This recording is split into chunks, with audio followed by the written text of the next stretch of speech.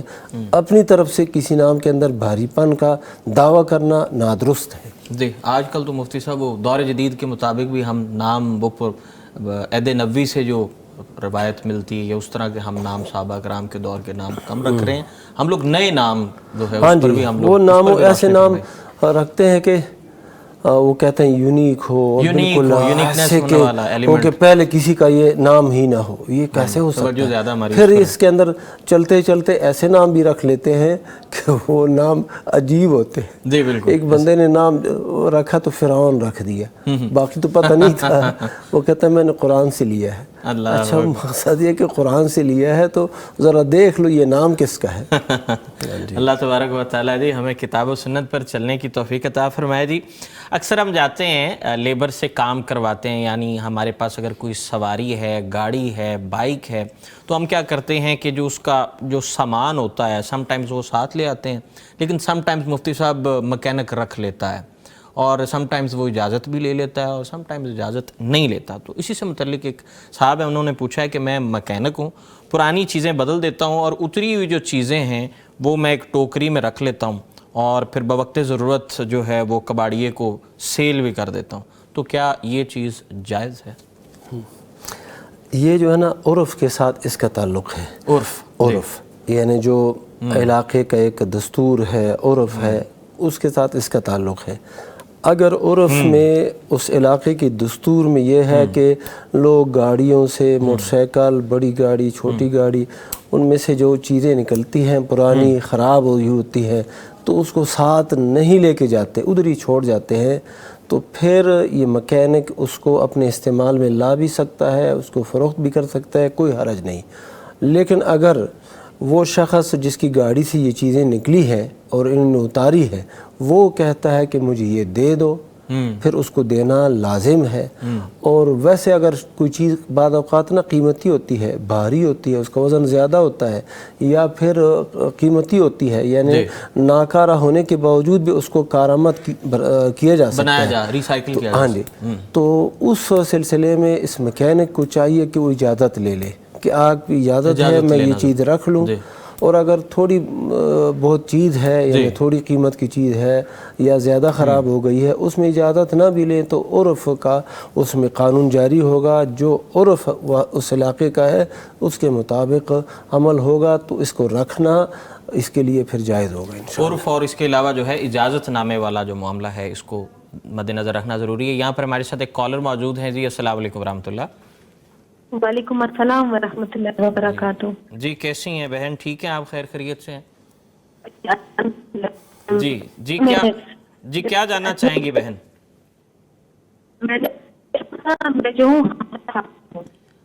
آواز آپ کی ٹھیک نہیں آ رہی. آپ کو آواز ٹھیک آ رہی ہے میری؟ آپ سن پا رہے ہیں؟ آئی تھنک کوئی لینگویج بیریئر یا آئی تھنک کوئی سگنل بیریئر ہے میرے خیال میں، جس کی وجہ سے پراپر کمیونیکیشن. جی ابھی سن پا رہے ہیں آپ؟ جی آپ کی آواز آ رہی ہے. جی آپ کی آواز ٹھیک نہیں آ رہی تھی، اس میں جو ہے بیریئر آ رہا تھا. جی کیا جاننا چاہیں گی؟ فرمائیے. میں نے یہ پوچھنا تھا مفتی صاحب سے کہ میں حاملہ خاتون ہوں اور میرا نا 7واں مہینہ شروع ہو گیا ہے، اور جیسے ہمارے یہاں یہ رسمیں چلتی ہیں 7واں مہینہ عورت کو آ کے توپے دیتے ہیں اور گندم وغیرہ، چینی وغیرہ، یہ چیز وغیرہ دیتے ہیں، تو کیا؟ اچھا آپ سے گزارش ہے کہ آپ نا کال دوبارہ کر لیجئے کیونکہ اس میں پراپر جو ہے وہ کمیونیکیشن نہیں ہو پا رہی. جی بہت شکریہ، آپ ہمارے پروگرام کا حصہ بنے. جی مفتی صاحب آئی تھنک کوئی اس میں جی کہ حاملہ خاتون ہے. ہاں اتنی بات تو ہمیں سمجھ میں آ گئی کہ حاملہ خاتون ہے، اور باقی وہ 7ویں 8ویں مہینے میں گندم دیتے ہیں، کیا دیتے ہیں، تو اس کے بعد نا وہ سمجھ نہیں آئی. باقی سمجھ نہیں ہے ہم. ہاں جی جی جی جی جی جی جی بالکل. تو اس لیے سوال جب تک واضح نہ ہو تو جواب نہیں دیا جا سکتا. اچھا جی انہوں نے پوچھا، جو لائیو کالر ہے انہوں نے پوچھا ہے کہ وہ حاملہ خاتون ہے اور حاملہ خاتون مفتی صاحب ان کا کچھ چھٹا 7واں 8واں مہینہ ہے، تو اس دوران کوئی رشتہ دار یا کچھ دیسی گھی، کوئی پھل فروٹ وغیرہ یا اس طرح کا سلسلہ وہ لے کر جاتے ہیں، تو یہ اس ٹائم میں ڈیورنگ وہ پریگننسی جو ہے جو ہے اس کے ٹائم جو ہوتا ہے پریگننسی سے پہلے کا، تو اس میں یہ چیزیں لے کر جانا، اس پر ذرا